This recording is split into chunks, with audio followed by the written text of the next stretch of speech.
Adriana Lúcia Meirelles, eu sou professora de epidemiologia do curso de graduação em nutrição e da pós-graduação em saúde e nutrição da Universidade Federal de Ouro Preto.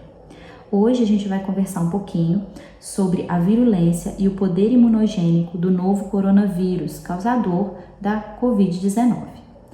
Em relação à virulência, é importante a gente entender que essa característica ela vai falar para a gente o quão graves são os sintomas da doença. E com isso ela vai expressar a letalidade da doença. A letalidade é uma medida muito utilizada na epidemiologia e ela é calculada por uma fórmula que é composta por um numerador, que é o número de casos de óbitos da doença, dividido pelo número de casos confirmados. Então, no caso da Covid, a gente divide o número de óbitos pela Covid-19 dividido pelo número de casos de Covid-19 no país, tá? A letalidade em países desenvolvidos, ela está em torno de 1%. E essa medida, ela está mais próxima do real nesses países porque foi feita uma testagem em massa da população, né? Então, muitas pessoas foram testadas, então a gente consegue saber o real número de casos da doença na população. Inclusive, as pessoas assintomáticas testam positivo e consequentemente, elas são consideradas na estatística, né? No Brasil, os boletins epidemiológicos, eles trazem um número de casos confirmados muito abaixo do real, porque a gente tem muitas pessoas assintomáticas que não são testadas, ou mesmo pessoas com sintomas leves que chegam ao serviço de saúde ou que não chegam ao serviço de saúde e, consequentemente, não são testadas. Então, a gente tem um numerador, que é o número de óbitos muito próximo do real, e um denominador que não é tão próximo do real assim, em função da subnotificação dos casos, tá? Outra questão importante que afeta a letalidade é a questão do colapso do sistema que pode ocorrer caso a gente não tenha um achatamento da curva, né? É o que a gente tem feito aí nos últimos dias, principalmente nos últimos 2 meses, com o distanciamento social, evitando esse colapso do sistema. Porque se a gente tem um número de pessoas adoecendo ao mesmo tempo, pessoas adoecendo de forma grave, que não conseguem chegar, ou que não conseguem ser assistidas, né, receber assistência médica no serviço de saúde, a gente vai ter um número de óbitos maior e, consequentemente, a letalidade ela vai ser maior da doença.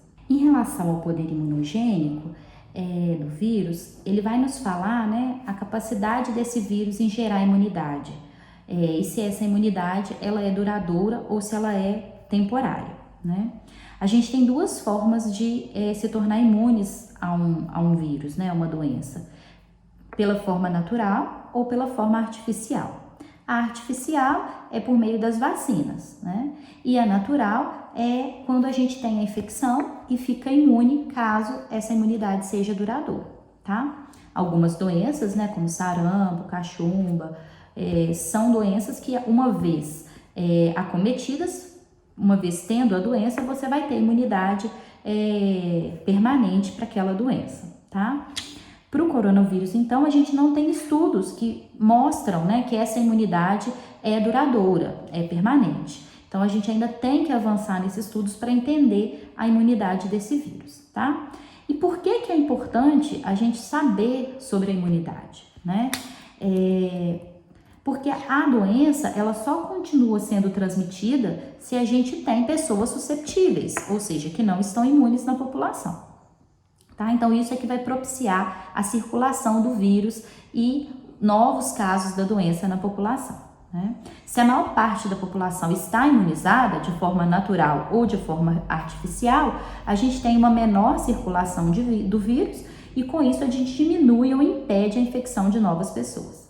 Isso define o que a gente chama de imunidade de rebanho, né? Que é quando uma proporção de indivíduos susceptíveis, ou seja, de indivíduos que ainda não se contaminaram, que não tiveram infecção ou que não foram vacinados, é muito baixa na população.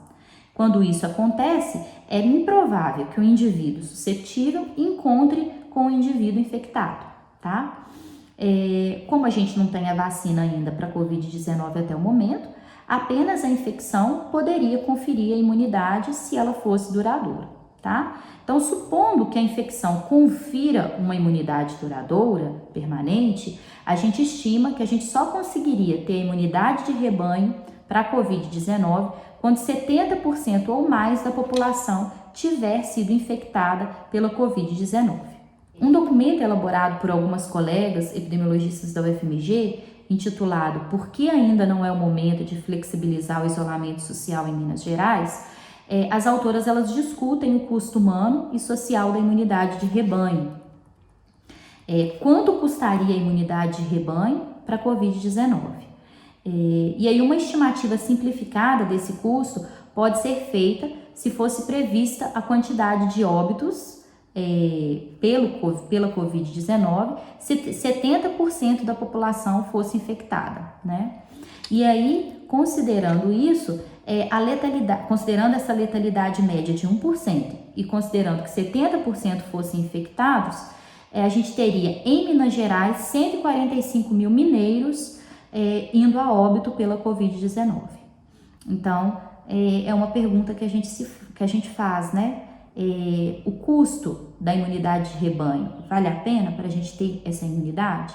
Caso ela fosse duradoura, que a gente também não tem essa resposta, né? Para se ter uma ideia de quanto a gente está longe de alcançar a imunidade de rebanho, um estudo foi feito em Nova York e lá 21,2% das pessoas haviam tido a infecção em algum momento, muitos de forma sintomática, e se nesse caso a imunidade fosse duradoura, a gente teria 21,2% das pessoas imunes, muito longe dos 70% necessários para a imunidade de rebanho, né? Então é difícil realmente a gente ter a imunidade de rebanho. E aí uma outra questão importante referente ao agente, que a gente precisa também conversar, é a resistência às condições do meio, ou seja, a capacidade desse vírus sobreviver fora do ambiente celular, né?